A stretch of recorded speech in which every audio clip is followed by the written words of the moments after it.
Yung batang langka mga kaibigan, oh. Para na nga itong nasira pala, oh. Ayan, mag-ano tayo, magulay tayo. Buksan muna natin. Lagyan ko ng... Oops. Kuha muna akong plastic mga kaibigan para hindi malagyan ng dagta yung aking tadara, no? Kasi pag malagyan ito ng ano, mahirap eh. So, kasi hindi ko naisip, yan ako muna. Kumusta po sa inyong lahat? Masarap ito. Anong paborito niyong luto sa langka? Okay, simple lang mga kaibigan. Simple lang yung ating putahin ito. Lagyan po natin ng ano yung ating paghiwa. Lagyan natin ng ano. Para hindi siya para hindi dumikit ang ano. Ayan. Meron tayong pang...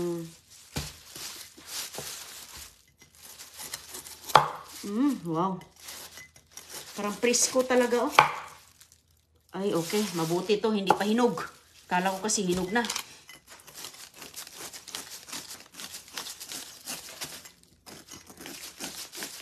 Matigas. Matigas. Tumigas na. Mabuti to kaya hindi matanda pa ba? I mean, bata pa ata. Hindi na hinog. Ayan. Wow. Pwedeng-pwede na. Pang-ulam na mga kaibigan. Walang karne, walang problema. Langka na ang karne. May ulo ng tuyo dyan. Solve na. Ayan, sarap ito. Maggata siguro ako nito. Or adobuhin ko. Ayan po, oh. Ganda. Anong masarap na luto nito?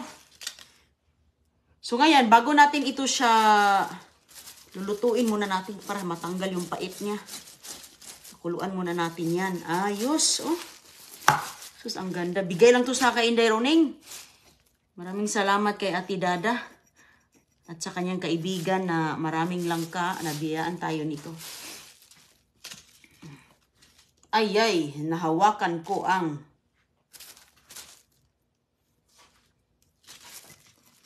Yan. Grabe, no? Ang dami niyang lagkit, oh. Dami. Ano siya mga kaibigan?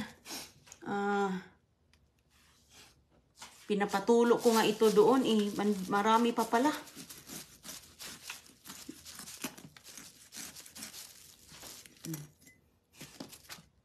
Maganda ito gulayin, oh. Lagyan ng hipon, lagyan ng gata. Tignan natin, be, kung sira ba itong itim dito. Pero baka nasunog ito sa araw. Maano lang talaga ito mga kaibigan. Kapag magluto ka nito, habaan talaga yung pasensya mo. Kay matrabaho yan. Magkudkud ka pa ng niyog. Masarap dito, ano eh. Ang mga paborito dyan, nilo, masarap yan. Igata, tas may dilis. Meron ba akong dilis dito? Parang may dilis. Ay, ayos. Hindi sira, oh. Nasunog lang pala yun sa araw. Hindi, akala ko sira, sabi ko. Sayang to kung sira. Dalawa to, tapos yung isa na hinog na. Kinain na.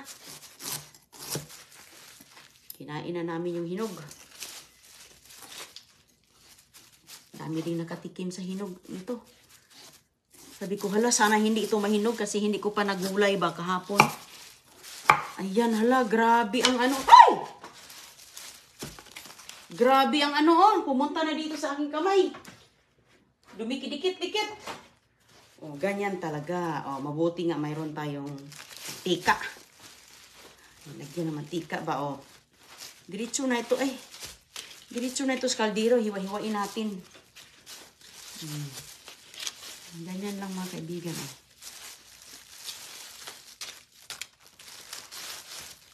Kailangan natin ng malaking kaldero siguro nito.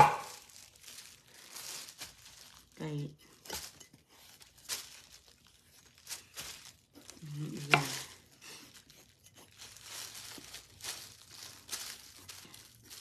okay na. So, hiwain lang natin to siya. Lumalabas pang kanyang juice. Oh, ano ba? Dumidikit. Gata ang katapat niyan. Daing. Sarap talaga ito kung may daing. Magandang lagay yung hindi matinik. Maraming matinik na tuyo. Yung hindi matinik na tuyo ba? Para yung gata hindi mapuno ng tinik. Yan. Sus, ang sarap nito eh. Pakuluan muna natin to, palambutin. Saka natin timplahan para yung pait-pait niya. Kuha muna tayo ng kaldero mga kaibigan. Kaldero. Laking kaldero siguro ang ilagay ko dito. Tingnan ko kung magkasya siya dito. Na kaldero. Ayokong madikitan ng ano niya. Katas. Kasi mahirap.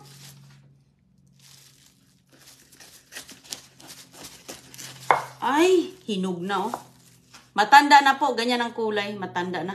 Kung hindi ko ito niluto ngayon, kung hindi ko ito binuksan, siguro sa makalawa, mahinog na to. Matandang-matanda pala siya. Ayan oh. Ang mga buto niya. Ang mga buto mga kaibigan ay napakatigas. Matandang-matanda. Okay, ayan.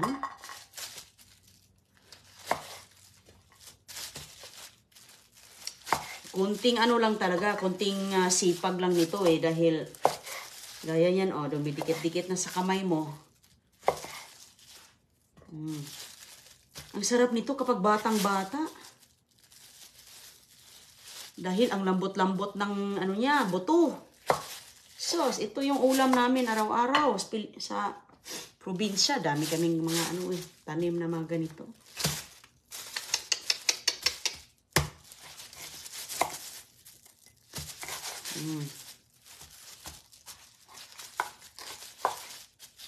Sos ko. Dilaw na pala oh. Baka tamis na to. Sige lang, manamis-tamis din ang sabaw nating ginataan. Gata ko lang to kay pag adubuhin to, sarap din. Sarap to sa may hipon. Hanap ako ng hipon na may ulo. Ulo na hipon. To masarap.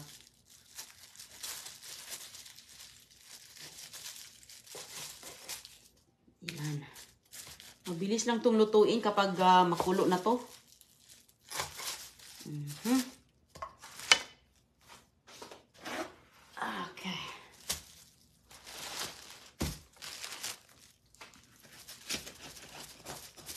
Magkano ang gugulayin na ano dyan sa Manila? Probinsya to, pinamimigay lang to. Dami kaming langka sa aming bukid. Nagpapatanim pa nga ako doon ng langka eh.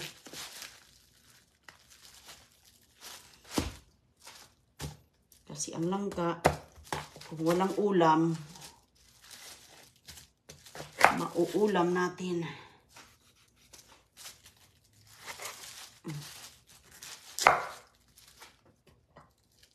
Ang tanda-tanda na talaga nito pala. Kasi ang tigas ng kanyang mga buto, oh. Tama na yung kaldero ko. Kala ko maliit lang. Lalo na meron kang piniritong galunggong nito. Sarap nito ba? Pero kami mga kaibigan, wala man kaming nilalagay sa amin. Kasi, siyempre, sa hirap ng buhay namin, mahirap makabili ng mga hipon. Mahal ang hipon. Basta may gata lang ay ayos. Lumaki ang mga buto. Dito lumaki ang ating mga buto mga kaibigan. Langka na yan, oh. Napaka-healthy to. Napakasarap. Dito may mga mabubuhay ang langka dito. Tanim ako noon sa likod. Hindi na munga. Pinutol ko kasi pumunta na sa bubong ang mga dahon. Malapit kasi sa bahay eh. So, tinanggal. So, ngayon, at least, kahit paano, mayroon naman tayong mga kababayan na namimigay. Salamat na lang tayo, may mga mabubuting puso. Mga kababayan natin na nagsishare sa kanilang mga tanim. Okay, hala oh. Gata talaga si Inday Rone ngayon.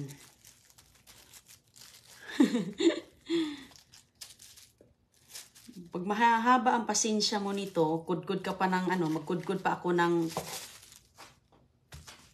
preskong gata yung lagay ko kay masarap. Mayroon akong niyog doon, no? Nakahintay yung niyog.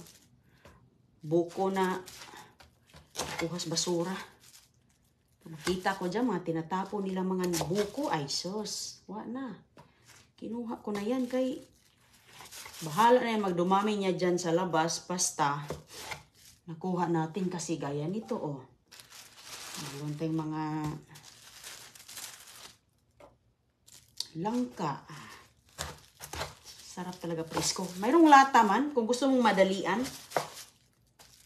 Lata. Dami ditong nagbibinta ng mga gata. Lata. Siguro sa Pilipinas, di lata na din. Lalo na sa malalaking mga syudad, di ba? Kami kasi sa probinsya, mga kaibigan, manual. Lahat manual. Walang shortcut. Kasi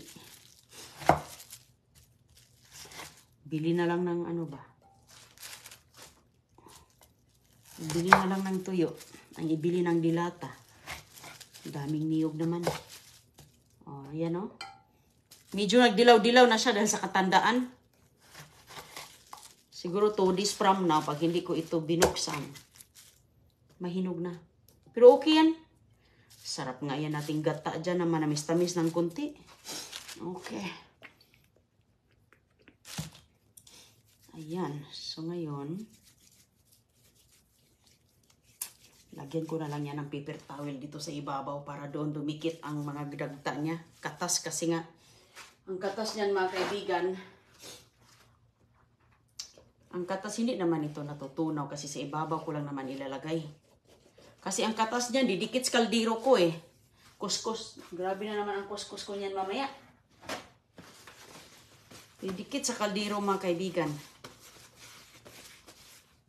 Ang mga niya. Yung mga lumidikit ba? Okay. Dami din pala to. Bigat din, oh. Isang ganito din. Ay, sus ko. Ulam na.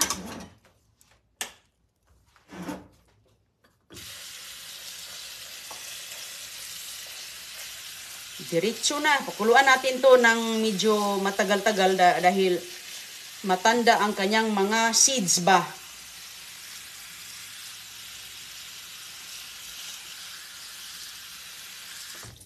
Pag kailangan natin ng tubig, pwedeng dagdagan natin. Lagyan ko lang nitong paper towel. Sa ibabaw lang naman ang paper towel, mga kaibigan. Para dyan didikit ang mga nga. Hindi ko na. Ayan. Malaki. Di, mayroon natin pang tanghalian, hapunan yan. Lalo na sa abroad ka, ay naku, ang hirap ito. Lalo na matagal ka na sa abroad, doon ka sa mga isno na lugar, wala to eh. Unless kung mayroong mag-export o import. Dito tumutubo. Ang dami yung mga kaibigan ko. Dami ding mga nadalang lulutuin. Kasi pinamimigay, mga kaibigan. Thank you kay Ate Dada at saka sa kanyang friend. Ay, mga biyaya, hindi talaga natin alam kailan darating. Thank you. Dahil ako'y nabigyan din. Ayan, lagyan ko lang ng mga kaibigan. Linis muna ako dito sa aking mga nagamit kay Susko. Pag nasa snow ka na lugar, walang langka doon unless kung mayroong mag-export dyan na mga oriental store. Shout out, Ma'am Vicky de la Piña. Kumusta, ma'am? Kumusta po kayo dyan? Hello, Hoshi Gibson. Thank you very much. Sarap niyan. Thanks in the evening, your real inspiration. A lot of people in the world. Be a blessing and be blessed. Oh, salamat, ma'am.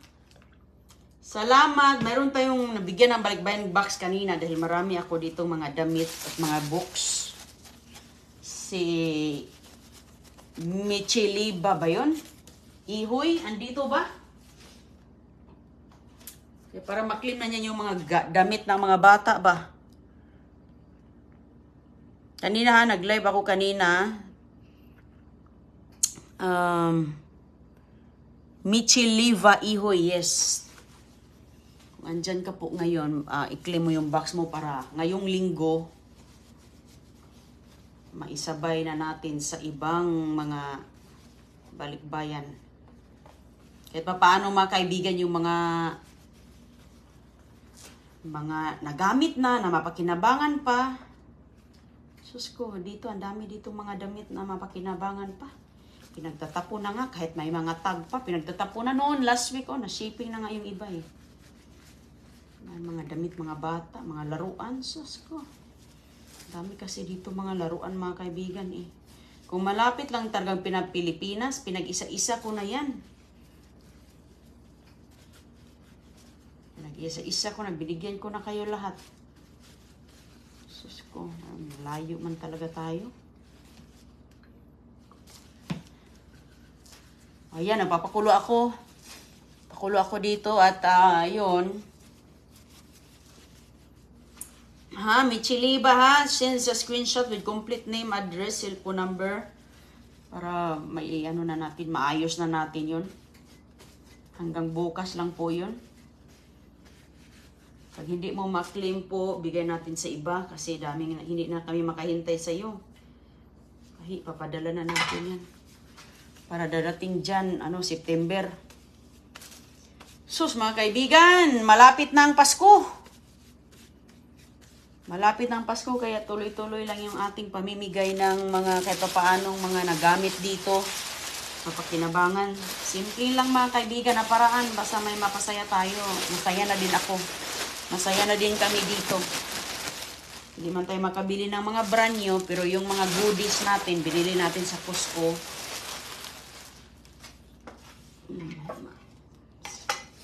Ayos na yun. O sige ha, kasi nga, nagpapakulo pa ako dito, at least kahit paano.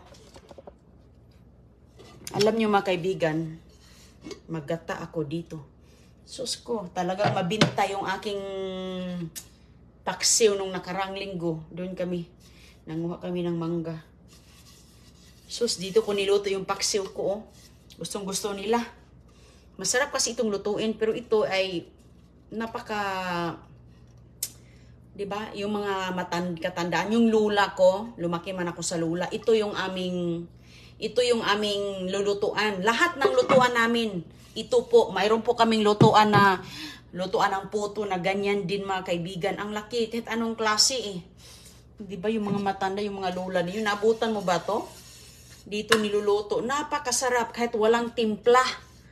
Kahit walang timpla dahil hindi makabili ng asin mga kaibigan. Dito niluluto. Ang sarap-sarap.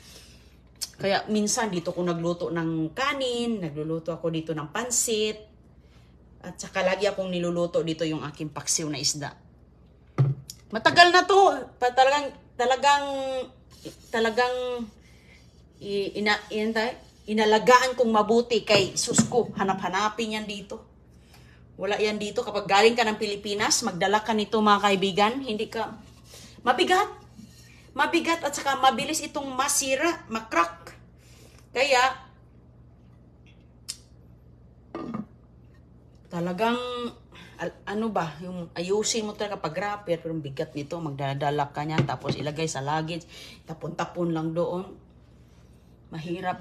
Dami yan, kasi nga, plano kong magdala niyan eh, hindi ako nakayong na umuwi ako ba, hindi ako nagdala kay.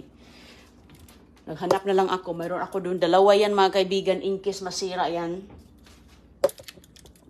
So ngayon, ingat po kayong lahat ha, at saka sa mga tutulog na, good night po sa inyo. Kay, ito pakulo ako dito at magkudkud pa ako. Sige po, kita lang tayo mamaya at magandang araw. Salamat sa iyong pagsama kay Inday Runing sa mga oras na ito. Sus, wala pa naman ako mga timpla dito. Oy, ang meron ako dito. Kasi kailangan to ng pagata natin to. Kailangan natin ng luya. Wala akong luya. Hindi kasi ako nagpupunta ng... Hindi ako nakapunta ng grocery. Kasi nga, yung mga gulay na kailangan ko, andito lang sa bahay eh. Kapag maubusan na ng gatas, saka na ako pupunta ng tindahan. Ubusan sa Don Julio. So, ayan. Okay, ingat po kayo ha. Salamat po. Shoutout po sa inyo dyan, ma'am. Jana Suarez, Ma'am Juna Francisco, Clarita Ordonez. Ingat po kayo ha.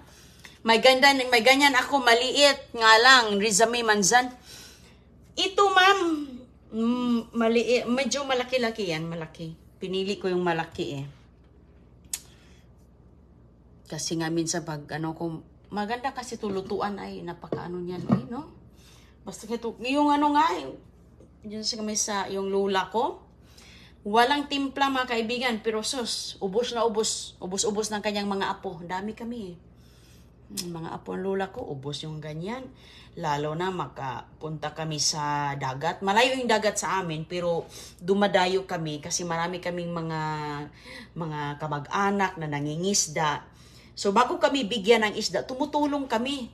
Pag maagang-maaga, nasa baybay na, nasa tabing dagat na, yung mga net ng isda.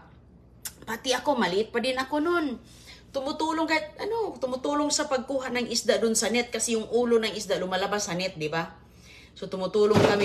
Yung mga magaganda na hindi natanggal yung ulo, binibigay sa amin. So, yung iba, pambenta. So, tulong kami doon para kami naghihimay ng malunggay doon. Ang dami.